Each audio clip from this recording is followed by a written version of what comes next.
L'objectif est très simple. L'objectif, c'est de pouvoir faire unir les professionnels et les familles autour d'une journée qui se divise en 2 temps, la matinée avec les professionnels et l'après-midi les ateliers avec les parents et les professionnels. Dans un seul objectif, c'est briser les préjugés, les représentations et réussir un meilleur accompagnement des familles.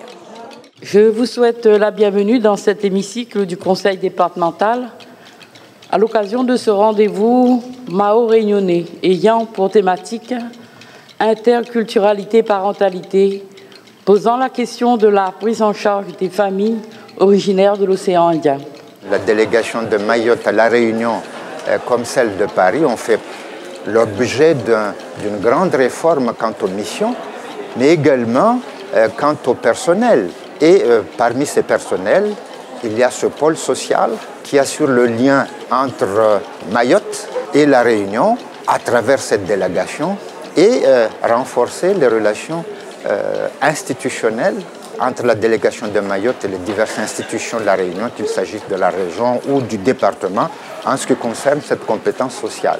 L'importance et l'urgence de tenir compte de cette culture et de faire en sorte que les enfants qui portent l'ADN de cette culture puissent réellement participer à bannir les fossés que nous rencontrons tous les jours. D'une culture africaine, arabo-shirazi, islamisée, européenne aujourd'hui à Mayotte, il y a plusieurs héritages qui méritent au sein des familles d'être pris en compte.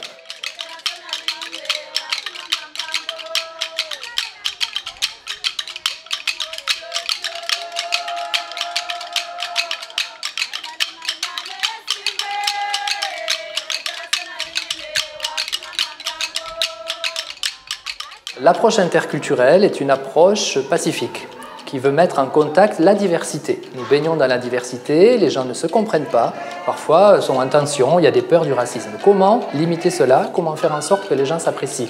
Et le travail social, c'est un petit peu leur rôle. Donc on pense, c'est-à-dire qu'on voyage avec nos pensées. Et c'est important de tenir compte de la pensée de l'autre. On ne peut pas accueillir l'autre et d'avoir une pensée unique.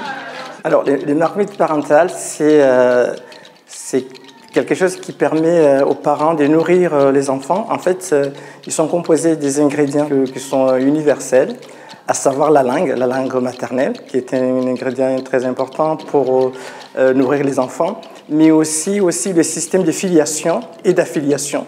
Et puis la cosmogonie aussi, ce sont des ingrédients que les parents possèdent, mais si les parents ne possèdent pas, ils peuvent aussi relier aux grands-parents. Et aussi, si les grands-parents ne savent pas, on peut les relier aux ancêtres. Comme ça, il y a une transmission qui persiste de génération en génération et ça permet de protéger les enfants. La plupart des associations qui sont ici ont vocation à faire connaître à nos compatriotes réunionnais les chants, les danses, les musiques, mais aussi les légendes, les contes de Mayotte. Et naturellement, les Maoris sont aussi attentifs aux chants, danses, contes, légendes de la Réunion. Ça n'est que dans cette double échange que le partenariat sera renforcé et que nos deux populations pourront mieux se comprendre.